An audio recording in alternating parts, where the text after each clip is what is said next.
Welcome members and guests to the Cities and County Subcommittee of Local Government. The committee will come to order. Mr. Hutchison, take the roll. Vice Chairman Calfee. Present. Representative Chisholm. Present. Chairman Crawford. Present. Leader Gant. Here. Chairman Helton. Representative Miller. Present. Vice Chairman Wright. Here. Chairman Moon.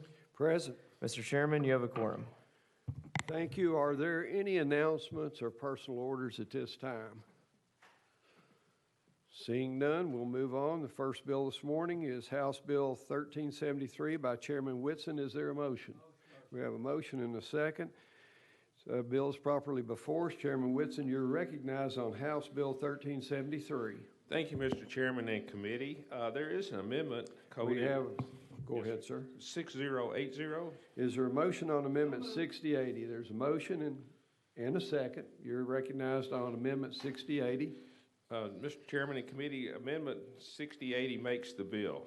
This amended bill simply adds allowing the calculation of benefits under the federal COBRA program for the reimbursement of health insurance benefits costs for the first responder's family. Nearly 4 years ago, the legislature we voted to reimburse local governments that provided health insurance benefits to the families of first responders killed in the line of duty after their death, and that's for 2 years. With the passage of this amended bill, the Department of Finance and Administration can reimburse local governments for health insurance premiums or expenses for COBRA coverage for the families who have lost a loved one killed in the line of duty. I'd like to thank the Department of Finance and Administration and the Tennessee Association of Chiefs of Police for working together on this amendment. With that, Mr. Chairman, I renew my motion. Are there questions for the sponsor? Is there objection to the question? Hearing no objection, we're voting on Amendment 6080. All in favor of the amendment say aye. Aye. Opposed say no. The amendment passes. Back on the bill. You're recognized on 1373. Are there any other questions on the bill for the sponsor? Hearing none, we're without objection. We're voting on House Bill 1373. All in favor say aye. Aye. Opposed say no. Ayes prevail. House Bill 1373 moves to the next available calendar in local government. Thank you, sir. Thank you, Mr. Chairman, and thank you, committee. Next bill up is House Bill 1028 by Chairman Kumar. Is there a motion on the bill? There's a motion. There's a second on the bill. Chairman Kumar, you're recognized on House Bill 1028. Thank you, Mr. Chairman. House Bill 1028 allows local government, that's a municipality, county, or a county having a metropolitan form of government, to by local ordinance or resolution to prohibit the use of tobacco and vaping products in a public park, public playground, public greenway, or public property that is accessible to youth. Okay, Chairman Kumar, seeing that this bill opens several titles, 7 to be exact, will you allow this bill to be referred to the full local committee if amendments are added that changes the initial intent as passed by this committee? I'm most agreeable. Okay, are there questions for the sponsor on this bill? Vice Chairman Wright, you're recognized. Thank you, Mr. Chairman. I believe last night on the floor there was some references made at certain points in time to Rick Staples. This has sort of been referred to as Rick Staples' bill of a couple of years gone by. I'm in agreement that whoever owns the property should be able to establish the policy on the property. This is a permissive bill, is that correct? Yes, sir. Chairman. Thank you, Mr. Chairman. I appreciate you bringing this and adding greenways to it. Thank you. Other questions or comments from the committee? Without objection, we're voting on House Bill 1028. Hearing no objection, all in favor of House Bill 1028, say aye. Aye. Opposed, say no. The ayes have it. House Bill 1028 moves out to the next available calendar of local government. Thank you, Mr. Chairman. Committee. Next bill is House Bill 1297 by Representative Stewart. Is there a motion? Motion and a second. Representative Stewart, you're recognized on House Bill 1297, sir. Chairman and members of the committee, it's a purely permissive bill. What it allows any municipality to create a fund for the study of juveniles involved in prostitution and homicides. It's a big issue in Nashville. It's an issue in Knoxville, where Senator Massey, the Senate sponsor, is from. In Nashville, an unfortunate number of our homicides are committed by juveniles that are involved in prostitution, human trafficking, and that sort of thing. And we've had some pretty celebrated or highly publicized cases. This is totally permissive. No city has to do it. But what it does allow, and where the legislature can step in, it allows them to create a fund that private institutions, charitable institutions, can contribute to as well. And so it cuts through any municipal requirements and allows a city to set that up. That's all it does. Questions, sponsor? Yes, Representative Miller, you're recognized. Thank you, Mr. Chairman.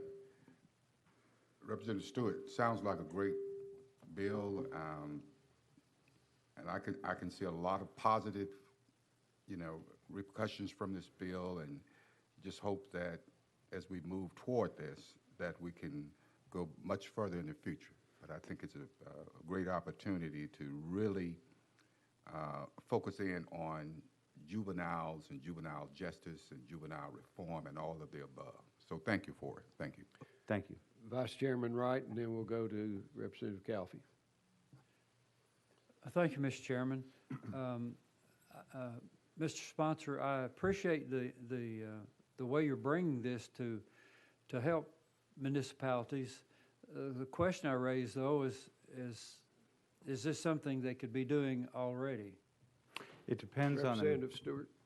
Yeah, my understanding is it depends on the municipality. It would depend on a municipal charter. And actually, no, in many cases, it would not be possible for them to do it where they're combining public funds from 501c3 organizations as well as public funds. Vice Chairman Wright.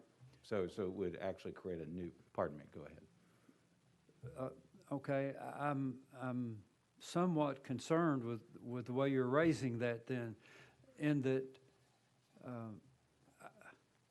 I see we're telling the municipalities to go do something that probably they could be doing already. That private partnership with a community cannot exist now under code? Representative Stewart. No, it's not necessarily true. What I'm saying is there's not a code provision that allows a fund like this.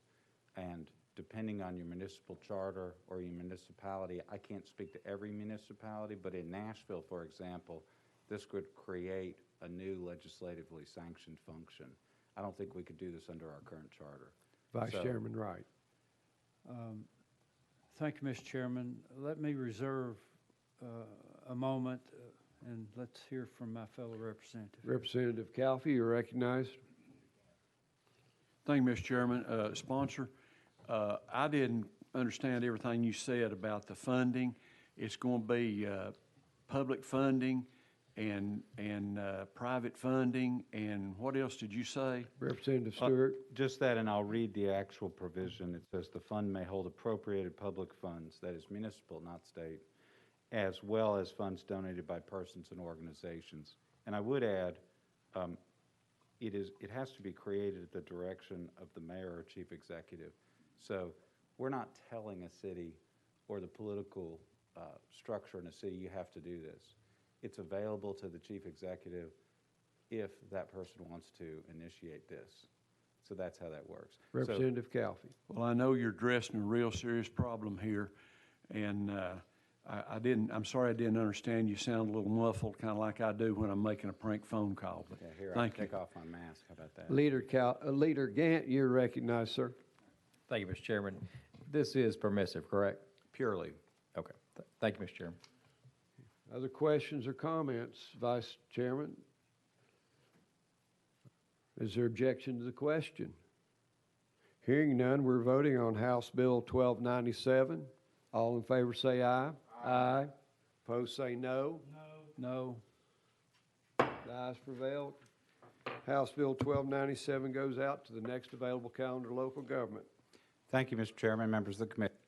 Next bill is 1483 by Chair Lady Littleton. Is there a motion on House Bill 1483? We have a motion and a second on House Bill 1483. Chair Lady Littleton, you are recognized. Thank you, Mr. Chairman, and I appreciate you guys working with me on this bill, but I can see it's not ready, so I'd like to roll it to 2022. Is there a motion to roll this to the next? There's a motion and a second to roll this to the first calendar in January. Discussion? Here, we have a motion to go ahead and roll. So without objection, hearing no objection, we're voting on the motion to roll this to January's calendar. All in favor say aye. Aye. Opposed say no. Ayes prevail. Thank you, Moves Mr. forward. Chairman of Committee. I appreciate Thank you. The next bill is House Bill 1450 by Chairman Doggett. Is there a motion on House Bill 1450? We have a motion and a second. We do have, I'll wait on the sponsor. You're recognized on House Bill 1450, Chairman Doggett. Thank you, Chairman and committee. There is an amendment that I have that rewrites this bill. It is untimely. It's untimely, and is there objection to hearing an untimely bill? Is there objection? We have objection, so we will not take up or consider the untimely amendment. So you're recognized on House Bill 1450, sir. Yes, sir. Thank you. This bill is seeking to address an issue that not only has taken place in the community in which I serve, but other communities across the state when it comes with the funding mechanism for your local dispatch and 911 agencies. And so this has been something going on in Lawrence County where an interlocal agreement that was made 2 decades ago that has expired. They've been trying to renegotiate between the city and the county to fulfill this and have had a very difficult time. So what's happened is they, working with the Municipal League, had come up with what this bill says is a user fee that goes to the utility districts. We have seen now that from what we feel there's a better solution in which the amendment that I had that was untimely would address. And so, you know, moving forward with what we have right now, I don't think it'd be in the best interest of the state to do so at this time with this current language that I have. So do you have a proposed action? Do you want us to go ahead and take up the bill for a vote today, or? Well, if it would please the committee, I would ask respectfully that we roll this to the first calendar of next year so that I can bring this amendment, because it's a good amendment.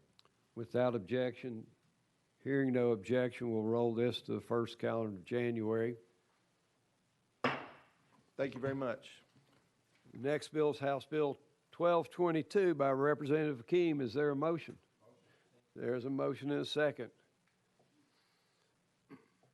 Representative Hakeem, you're recognized on House Bill 1222. Thank you, Mr. Chairman and members.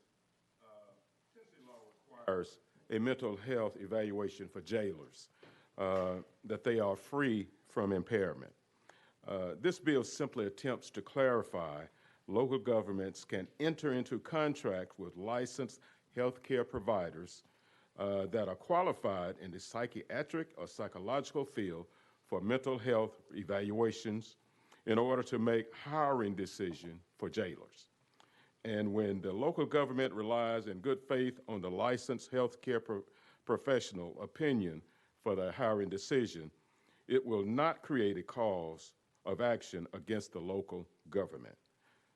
With that, Mr. Chairman, we're open for questions, and we also have Mr. Will Denami from Hampton County also. There are questions from the committee. Is there objection to the question? Hearing no objection, we're voting on House Bill 1222. All in favor say aye. Aye. Opposed say no. Ayes prevail. House Bill 1222 moves to the next available calendar in local government. Thank you, Mr. Chairman and members. The next bill, we need to go out of session.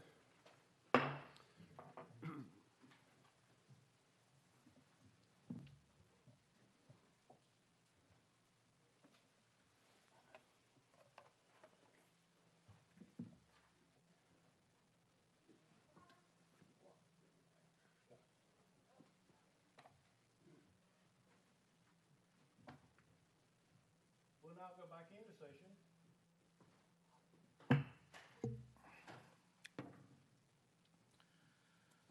We are now on item number 7, House Bill 505 by Chairman Moon. Do I have a motion? Motion.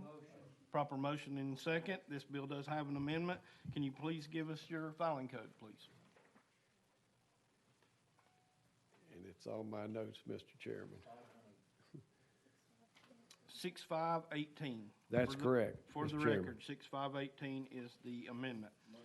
Got a proper motion on the amendment. Is there a second? And seconded. Chairman Moon, you're recognized on your amendment. Thank you, Mr. Chairman and committee. This is a caption bill, and the amendment that makes the bill deals with the collateralization of public funds on deposit with a local bank. Somewhere in the early part of May, next month, large sums of money will be transferred from the federal government to counties across Tennessee. Current law provides that those deposits must be collateralized within 2 business days. The only change that this bill will make is to make the time frame 10 calendar days. So that's pretty much, I can read, notwithstanding subsection to the contrary, a qualified public depository that accepts public deposits between May 1, 2021 and December 31, 2022, that would increase its collateral by 25% shall deposit additional collateral to secure such increase within 10 calendar days of the deposit. Additionally, this subsection is repealed on January 1st, 2023. Not only will there be a large sum of money transferred this May, there will be another transfer taking place next May. This bill will automatically repeal itself on January 1st, 2023. That's the explanation of the bill, Mr. Chairman. Any questions on the amendment for the sponsor? Seeing none, all in favor of the amendment number 6518, please say aye. Aye. Opposed, no. Your amendment goes on the bill. You're recognized on 505 as amended, sir. That amendment makes the bill, Mr. Chairman. Any questions for the sponsor? Move previous question.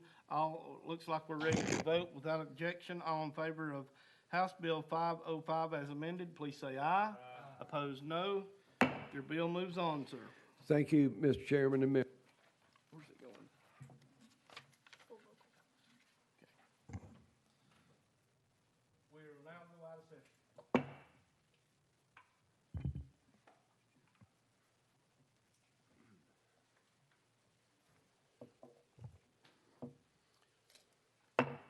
Back in session at this time.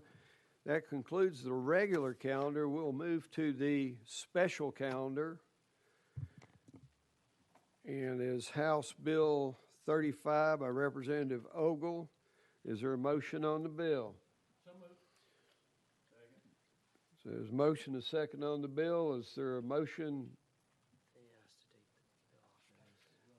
Can't be done. I make a motion that we move this to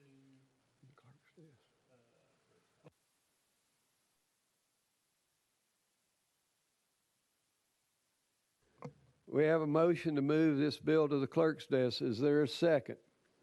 There's a motion properly made and seconded to move the HB 35 to the clerk's desk. All in favor of the motion say aye. Aye. Opposed say no. Ayes prevail. HB 35 moves to the clerk's desk. At this time, does anyone have any announcements? Representative Calfee, you're recognized, sir. Sawyer has got 4 stitches in his head, but woke up laughing this morning, and he announced he's a publican. Thank you. Are there The chair would like to again express its thanks for not only the hard work that all the members have put into this committee this year, but also the staff. We have a new RA and research analyst, and they've done a really good job starting midstream, and we wish them the very best in their career. Can't say enough for our legal analyst, who has been ready and proactive on all the bills that we've heard this year. Leader Gant, you wish to be recognized. Thank you, Mr. Chairman. I want to also congratulate you and Chairman Crawford for excellent job that y'all have done in committees this year. It's because of y'all's leadership is how successful we are, so thank you. Thank you, Leader. At this time, without objection, we'll adjourn subject to call of the chair. Hearing no objection, we stand adjourned subject to the call of the chair.